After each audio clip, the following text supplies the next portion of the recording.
नमस्कार साथियों, आप सभी का एक बार फिर से स्वागत करता हूं आपके अपने यूट्यूब चैनल पर। आज हम बात करेंगे बिहार पुलिस कांस्टेबल के मेमोरी बेस्ड क्वेश्चन पर कि किस तरह के आगे क्वेश्चन पूछे जा सकते हैं। जीके और साइंस के क्वेश्चनों पर बात करेंगे। तो चलिए आज के वीडियो में बात करते हैं आज के पहले क्वेश्चन की। तो पहला क्वेश्चन है, पूछा गया है सर्वोच्च न्यायालय का मुख्य न्यायाधीश किसके द्वारा नियुक्त किया जाता है या कहा जाता है, यह किसके द्वारा नियुक्त किया जाता है। तो इसका राइट आंसर हो जाएगा ऑप्शन नंबर 4। सर्वोच्च न्यायालय का मुख्य न्यायाधीश राष्ट्रपति के द्वारा नियुक्त किया जाता है। तो चलिए अगले प्रश्न पे बात कर लेते हैं जो कि बिहार से संबंधित है, बिहार जीके से। अगले प्रश्न में पूछा गया है निम्नलिखित में से किसको बिहार के दुख यानी बिहार का शोक के नाम से भी जाना जाता है। इसके नदी के बारे में पूछा है। तो इसका सही जवाब हो जाएगा ऑप्शन नंबर 2। कोसी नदी को बिहार का शोक भी कहा जाता है, क्योंकि जब वर्षा होती है तो इस पानी इसमें बाढ़ आ जाता है, जिसके कारण आसपास के इलाके डूब जाते हैं, जिसके कारण इसे बिहार का शोक कहा जाता है। तो चलिए अगले प्रश्न पे बात कर लेते हैं। अगला प्रश्न है, पूछा गया है बिहार के किस जिले के मिर्चा चावल को जीआई टैग से सम्मानित किया गया है। यानी मिर्चा चावल है उसे जीआई टैग से सम्मानित किया गया है, वह कहाँ से संबंधित है। तो इसका सही जवाब हो जाएगा ऑप्शन नंबर 4। पश्चिमी चंपारण से यह संबंधित है जीआई टैग मिर्चा चावल। चलिए अगले प्रश्न पे बात कर लेते हैं। तो अगला प्रश्न है, पूछा गया है खिलाफत समिति का गठन अली बंधुओं ने किया था, यानी किस सन में और कहाँ पर किया था। तो इसका राइट आंसर हो जाएगा ऑप्शन नंबर 1। 1919 में मुंबई में अली बंधुओं के द्वारा खिलाफत आंदोलन का गठन किया गया था समिति का। तो चलिए अगले प्रश्न की बात कर लेते हैं। तो अगला प्रश्न पूछा गया है, प्रश्न नंबर 30 है। पूछा गया है 2011 की जनगणना के अनुसार भारत का जनसंख्या घनत्व कितना है। तो इसका राइट आंसर हो जाएगा ऑप्शन नंबर 1। 382 प्रति वर्ग किलोमीटर में जनसंख्या घनत्व भारत का है 2011 के अनुसार। तो चलिए अगले प्रश्न पे बात कर लेते हैं। प्रश्न नंबर 31 है। पूछा जा रहा है निम्नलिखित में से कौन सी कॉफ़ी बीन्स की एक किस्म है जो मुख्य रूप से दक्षिण भारत में उत्पादित की जाती है। तो इसका राइट आंसर हो जाएगा ऑप्शन नंबर 4 अरेबिक, जो कि कॉफ़ी की एक प्रजाति किस्म है। तो चलिए आगे बात कर लेते हैं अगले प्रश्न पर। प्रश्न नंबर 32 है। पूछा गया है राष्ट्रीय वायुमंडल अनुसंधान प्रयोगशाला कहाँ स्थित है। तो आपके सामने 4 ऑप्शन है और इसका सही जवाब हो जाएगा ऑप्शन नंबर 3। तिरुपति में वायुमंडलीय अनुसंधान प्रयोगशाला स्थित है। चलिए अगले प्रश्न पे बात कर लेते हैं। अगला प्रश्न पूछा गया है भांखड़ा नांगल बांध किस नदी के ऊपर बनाया गया है। आपके सामने 4 ऑप्शन है और इसका राइट आंसर हो जाएगा ऑप्शन नंबर 4। भांखड़ा नांगल बांध सतलुज नदी पर बनाया गया है। तो चलिए अगले प्रश्न की बात करें। आगे बढ़ने से पहले अगर आपको वीडियो पसंद आ रही है तो वीडियो को लाइक करें और चैनल को सब्सक्राइब कर लें ताकि आगे आने वाली वीडियो भी आप देख सकें। तो अगले प्रश्न की बात करें तो बिहार में विष्णुपद मंदिर किसके द्वारा बनाया गया था। आपके सामने 4 ऑप्शन है और इसका राइट आंसर हो जाएगा ऑप्शन नंबर 3। रानी अहिल्याबाई के द्वारा विष्णुपद मंदिर बनाया गया था बिहार में। चलिए अगले प्रश्न की बात करें तो बिहार जी के से ही संबंधित है। बिहार में लोकसभा सीटों की संख्या कितनी है, यह प्रश्न पूछा गया है। तो इसका राइट आंसर हो जाएगा ऑप्शन नंबर 1। बिहार में लोकसभा के कुल 40 सीटें स्थित है। चलिए आगे बात करें तो अगले प्रश्न की। अगले प्रश्न में पूछा गया है हिमालय की चोटी कंचनजंगा कहाँ स्थित है। आपके सामने 4 ऑप्शन है और इसका राइट आंसर हो जाएगा ऑप्शन नंबर 3 कंचनजंगा, जो कि सिक्किम में स्थित है। चलिए आगे बात करें तो एक दिवस से क्वेश्चन पूछा जा सकता है। तो दिवस के आधार पर हमने एक क्वेश्चन तैयार किया है, विश्व पर्यावरण दिवस किस दिन को मनाया जाता है। इसका राइट आंसर हो जाएगा ऑप्शन नंबर 3 5 जून को विश्व पर्यावरण दिवस मनाया जाता है। तो चलिए आगे बात कर लेते हैं अगले प्रश्न की। अगला प्रश्न है, पूछा जा रहा है संयुक्त राष्ट्र संघ यानी यूएनओ की स्थापना कब हुई थी। आपके सामने 4 ऑप्शन है और इसका राइट आंसर हो जाएगा ऑप्शन नंबर 3 1945 में संयुक्त राष्ट्र संघ यानी यूएनओ की स्थापना हुई थी। चलिए अगले प्रश्न की बात करें तो अगले प्रश्न में पूछा जा रहा है कि किस शहर को भारत की वित्तीय राजधानी के रूप में भी जाना जाता है। आपके सामने 4 ऑप्शन है और इसका राइट आंसर हो जाएगा ऑप्शन नंबर 3 मुंबई को भारत की वित्तीय राजधानी के रूप में जाना जाता है, जबकि वास्तविक राजधानी नई दिल्ली है। तो चलिए आगे बात कर लेते हैं अगले प्रश्न की। तो अगला प्रश्न है प्रश्न नंबर 40 है। पूछा गया था भारतीय संविधान का कौन सा अनुच्छेद अस्पृश्यता उन्मूलन से संबंधित है। आपके सामने 4 ऑप्शन है और इसका राइट आंसर हो जाएगा ऑप्शन नंबर 3 अनुच्छेद 17 जो कि अस्पृश्यता उन्मूलन से संबंधित है। तो चलिए अगले प्रश्न पे बात कर लेते हैं। अगले प्रश्न में पूछा गया है सोडियम में कितने वेल्ड्स इलेक्ट्रॉन मौजूद होते हैं। तो इसका राइट आंसर हो जाएगा ऑप्शन नंबर 1 सोडियम में कुल 1 वेल्ड्स इलेक्ट्रॉन मौजूद होते हैं, यानी मुक्त इलेक्ट्रॉन कितने होते हैं। लिखा जाता है ना Na+, तो इसमें प्लस जो होता है वह एक मुक्त इलेक्ट्रॉन होता है जिसे वेल्ड्स इलेक्ट्रॉन के नाम से जाना जाता है। चलिए आगे बात कर लेते हैं अगले प्रश्न की। तो अगला प्रश्न है पूछा गया है 1912 में विटामिन की खोज किसके द्वारा की गई थी। आपके सामने 4 ऑप्शन है और इसका राइट आंसर हो जाएगा ऑप्शन नंबर 1 यानी कासिमिर फंक के द्वारा विटामिन की खोज 1912 में की गई थी। तो चलिए अगले प्रश्न की पे बात कर लेते हैं। अगले प्रश्न में पूछा जा रहा है कि अंडे की जर्दी का पीला रंग किसकी उपस्थिति के कारण होता है। आपके सामने 4 ऑप्शन है और इसका राइट आंसर हो जाएगा ऑप्शन नंबर 4 जिंथोफिल्स के द्वारा अंडे की जर्दी का रंग पीला हो जाता है। तो चलिए इसका राइट आंसर हो जाएगा ऑप्शन नंबर 4 जिंथोफिल्स के द्वारा। चलिए अगले प्रश्न पे चलते हैं। तो अगले प्रश्न में पूछा गया है कि ध्वनि और प्रकाश तरंग दोनों में क्या होता है, यानी समानता क्या पूछी ये पूछा है। तो इसका राइट आंसर हो जाएगा ऑप्शन नंबर 2 दोनों परावर्तन के नियम का पालन करते हैं, ध्वनि तरंगे और प्रकाश तरंगे। चलिए अगले प्रश्न की बात करें तो प्रश्न नंबर है 45। इसमें पूछा है मानव पेट में कौन सा अम्ल मौजूद होता है। आपके सामने 4 अम्ल दिए हैं और इसका राइट आंसर हो जाएगा ऑप्शन नंबर 3 हाइड्रोक्सिलिक अम्ल यानी HCl मनुष्य के पेट में स्थित होता है। चलिए आगे बात कर लेते हैं अगले प्रश्न की। तो अगला प्रश्न है पूछा गया है निम्नलिखित में से कौन सा जिम्नोस्पर्म की एक विशेषता है। आपके सामने 4 ऑप्शन है देवदार, अगोचर, एगलैंगिक फूल और इसका राइट आंसर हो जाएगा ऑप्शन नंबर 1 देवदार जो कि जिम्नोस्पर्म की एक विशेषता है देवदार। तो चलिए अगले प्रश्न की बात करें। अगले प्रश्न में पूछा गया है निम्नलिखित में से कौन सा मोनेरा का समूह है। आपके सामने 4 ऑप्शन है और इसका सही जवाब हो जाएगा ऑप्शन नंबर 3 जीवाणु जो कि मोनेरा समूह से संबंधित है।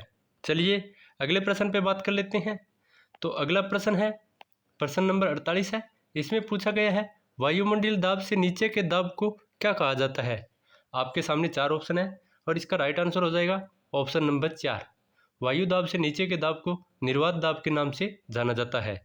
चलिए अगले प्रश्न की बात करें। तो अगला प्रश्न है पूछा जा रहा है कि प्रकाश संश्लेषण के दौरान बनने वाले उत्पाद क्या होते हैं। आपके सामने 4 ऑप्शन है और इसका राइट आंसर हो जाएगा ऑप्शन नंबर 1 प्रकाश संश्लेषण के बाद जो बनते हैं उत्पाद उनको ग्लूकोज, जल और ऑक्सीजन के नाम से जाना जाता है। इसका राइट आंसर हो जाएगा ऑप्शन नंबर 1। तो चलिए अगले प्रश्न की बात कर लेते हैं। तो अगला प्रश्न है पूछा जा रहा है कि रक्त प्लेटलेट्स को के रूप में भी जाना जाता है, यानी रक्त प्लेटलेट्स को किस रूप में भी जाना जाता है। आपके सामने 4 ऑप्शन है थ्रोम्बोसाइट्स, ल्यूकोसाइट्स, एंथ्रोसाइट्स और थ्रोम्बिन और इसका राइट आंसर हो जाएगा ऑप्शन ए थ्रोम्बोसाइट्स के नाम से भी रक्त प्लेटलेट्स को जाना जाता है। राइट आंसर हो जाएगा ऑप्शन नंबर 1। तो चलिए अगले प्रश्न की बात करें। तो अगले प्रश्न में पूछा गया है पादप में जाइलम परिवहन के लिए उत्तरदायी होता है, यानी किसके परिवहन के लिए जाइलम उत्तरदायी होता है। तो नाम से पता चल रहा है जैव और जल जो कि, तो इसका राइट आंसर हो जाएगा ऑप्शन नंबर 1 जाइलम जल के परिवहन के लिए उत्तरदायी होता है। तो चलिए अगले प्रश्न पे बात कर लेते हैं।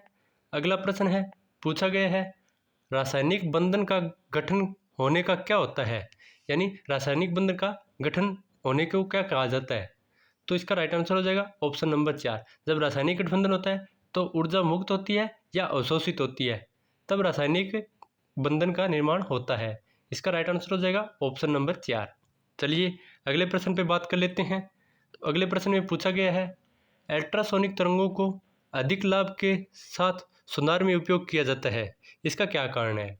आपके सामने 4 ऑप्शन दिए हैं और इसका सही ऑप्शन हो जाएगा ऑप्शन नंबर 3 क्योंकि उनकी तरंग दैर्ध्य कम होती है जो कि सोनार के लिए उपयोगी होती हैं अल्ट्रासोनिक तरंगे। तो इसका राइट आंसर हो जाएगा ऑप्शन नंबर 3 तरंग दैर्ध्य कम होने के कारण ये उपयोगी होती है। तो चलिए अगले प्रश्न की बात करें। तो अगला प्रश्न है पूछा जा रहा है निम्नलिखित में से कौन सा यौगिक नाम के साथ सूत्र सही है, यानी एक की तरफ नाम दिया है और दूसरी तरफ उसका सूत्र दिया है। पूछा है कौन सा सही है। पहला है कैल्शियम ऑक्साइड जिसका सूत्र है Ca2O और अगला है एल्यूमिनियम ऑक्साइड जो कि Al2O3 है। तो इसका राइट आंसर हो जाएगा ऑप्शन नंबर 4, केवल दूसरा सही है। एल्यूमिनियम का ऑक्साइड सही हो जाएगा Al2O3 जो कि एकदम सही यौगिक है। तो राइट आंसर हो जाएगा ऑप्शन नंबर 4। तो चलिए अगले प्रश्न की बात करें। तो अगला प्रश्न पूछा गया है वॉशिंग मशीन का कार्य सिद्धांत है, यानी वॉशिंग मशीन किस सिद्धांत पर कार्य करती है। तो इसका राइट आंसर हो जाएगा ऑप्शन नंबर 3, यह अपकेंद्रीय सिद्धांत पर कार्य करती है। चलिए अगले प्रश्न की बात करें। तो अगले प्रश्न में पूछा गया है विमान में ऊंचाई मापने के लिए किस उपकरण का उपयोग किया जाता है। आपके सामने 4 ऑप्शन है और इसका राइट आंसर हो जाएगा ऑप्शन नंबर 3, वायु में ऊंचाई मापने के लिए एल्टीमीटर का उपयोग किया जाता है जब विमान में ऊंचाई मापी जाती है। तो चलिए अगले प्रश्न की बात करें। तो अगला प्रश्न पूछा गया है बॉक्साइट किसका अयस्क है। आपके सामने 4 ऑप्शन है और इसका राइट आंसर हो जाएगा ऑप्शन नंबर 4, बॉक्साइट एल्यूमिनियम का एक अयस्क है। तो चलिए अगले प्रश्न की बात करें। तो अगले प्रश्न में पूछा गया है साइंस का ही क्वेश्चन है शरीर में वसा किस ऊतक में जमा होती है, यानी वसा किस ऊतक में जमा होती है। आपके सामने 4 ऑप्शन है और इसका सही ऑप्शन हो जाएगा ऑप्शन नंबर 3, वसा जो कि एडिपोज ऊतक में स्थित होती है। राइट आंसर हो जाएगा ऑप्शन नंबर 3, एडिपोज ऊतक। चलिए अगले प्रश्न को देखते हैं। अगले प्रश्न में पूछा है लौंग पौधे के निम्नलिखित में से किस भाग से प्राप्त होता है, यानी लौंग पौधे में कहाँ से प्राप्त किया जाता है। आपके सामने 4 ऑप्शन है और इसका राइट आंसर हो जाएगा ऑप्शन नंबर 4, सूखी पुष्प कली जो कि लौंग प्राप्त किया जाता है पुष्प कलिका से। चलिए अगले प्रश्न की बात कर लेते हैं। तो अगला प्रश्न है प्रश्न नंबर 60 है। पूछा गया है धारा की एसआई इकाई क्या होती है। आपके सामने 4 ऑप्शन है और इसका राइट आंसर हो जाएगा ऑप्शन नंबर 3, धारा की एसआई इकाई एम्पीयर होती है जिसका मात्रक होता है ए। चलिए आगे बात करें अगले प्रश्न की। तो अगले प्रश्न में पूछा है चाक का रासायनिक नाम क्या है। आपके सामने 4 ऑप्शन है और इसका राइट आंसर हो जाएगा ऑप्शन नंबर 3, कैल्शियम कार्बोनेट जो कि चाक का रासायनिक नाम है। चलिए आगे देखते हैं अगले प्रश्न पे क्या पूछा गया है। अगले प्रश्न में पूछा है निम्नलिखित में से कौन सा हार्मोन प्राकृतिक फल पकाने में सहायक है। आपके सामने 4 ऑप्शन है और इसका सही जवाब हो जाएगा ऑप्शन नंबर 3, एथिलीन जो कि फल पकाने के लिए सहायक हार्मोन है। चलिए अगले प्रश्न को देखते हैं। अगले प्रश्न में पूछा है निम्नलिखित में से कौन सा विटामिन पानी में घुलनशील है। आपके सामने 4 ऑप्शन है और इसका सही जवाब हो जाएगा ऑप्शन नंबर 1, बी और सी। इसको याद करने की ट्रिक है गई भैंस पानी में, गई भैंस है दोनों हो गया जो कि पानी में गई, तो यह पानी में घुलनशील है। आप ऐसे इसको याद रख सकते हैं। राइट आंसर हो जाएगा ऑप्शन नंबर 1, बी और सी पानी में घुलनशील है। तो चलिए अगले प्रश्न पे बात कर लेते हैं। और अगला प्रश्न है पूछा गया है निम्नलिखित में से कौन सा एक कोशिकीय जीव नहीं है। आपके सामने 4 ऑप्शन दिए हैं जिसमें से 3 एक कोशिकीय हैं और एक कोशिकीय नहीं है। आपके सामने इसका सही जवाब हो जाएगा ऑप्शन नंबर 3, हाइड्रा एक कोशिकीय जीव नहीं है जो कि बहुकोशिकीय जीव है। तो चलिए अगले प्रश्न की बात करें। तो अगले प्रश्न में पूछा है जीव विज्ञान की शाखा जो आनुवंशिकता के अध्ययन से संबंधित है क्या कहा जाता है। इसका सही जवाब हो जाएगा ऑप्शन नंबर 3, वह आनुवंशिकी अध्ययन के अंतर्गत आती है। चलिए आगे देखते हैं अगले प्रश्न पर। तो अगला प्रश्न पूछा है प्रकाश वर्ष है, यानी प्रकाश वर्ष क्या चीज़ है। आपके सामने 4 ऑप्शन है और इसका सही जवाब हो जाएगा ऑप्शन नंबर 3, एक वर्ष में अंतरिक्ष के प्रकाश द्वारा तय की गई दूरी। तो इसका राइट आंसर हो जाएगा ऑप्शन नंबर 3, यह एक दूरी मापने की इकाई है प्रकाश वर्ष। चलिए आगे बात करते हैं अगले प्रश्न पे। तो अगला प्रश्न है प्रश्न नंबर 67। इसमें पूछा है कि कोशिका अंग में कौन सा कोशिका विभाजन में मदद करता है और कोशिका की गतिविधियों को वंशानुगत वर्णों को नियंत्रित करता है। आपके सामने 4 ऑप्शन है और इसका सही जवाब हो जाएगा ऑप्शन नंबर 2, नाभिक जो कोशिका की गतिविधियों को वंशानुगत वर्णों में नियंत्रित करता है, नाभिक। राइट आंसर हो जाएगा नाभिक। चलिए अगले प्रश्न पे बात करें। तो अगला प्रश्न पूछा गया है कि अधिक उच्च ताप मापने के लिए किस यंत्र का प्रयोग किया जाता है, यानी अधिक उच्च ताप मापने के लिए कौन से यंत्र का उपयोग किया जाता है। 4 ऑप्शन है और इसका राइट जवाब हो जाएगा ऑप्शन नंबर 3, पायरोमीटर का जवाब उपयोग किया जाता है अधिक उच्च ताप को मापने के लिए। अगले प्रश्न की बात करें तो अगले प्रश्न में पूछा है कि डैश होता है जब विटामिन डी की कमी के कारण बच्चों की हड्डियां कमज़ोर हो जाती है। पूछा है विटामिन डी की कमी के कारण कौन सा रोग हो जाता है। आपका सही जवाब हो जाएगा ऑप्शन नंबर 2, सूखा रोग हो जाता है, जिसे रिकेट्स के नाम से भी जाना जाता है। तो चलिए आगे बात करते हैं अगले प्रश्न की, जो कि अंतिम क्वेश्चन है। पूछा गया है प्रोपेन में क्रमशः कितने हाइड्रोकार्बन होते हैं। तो इसका सही जवाब हो जाएगा ऑप्शन नंबर 3, 4, 3 और 8, 3 कार्बन और 8 हाइड्रोजन होते हैं। तो यह था आज का वीडियो। अगर वीडियो पसंद आया तो वीडियो को लाइक करें और चैनल को सब्सक्राइब कर दें। मिलते हैं एक नई वीडियो के साथ, तब तक के लिए धन्यवाद।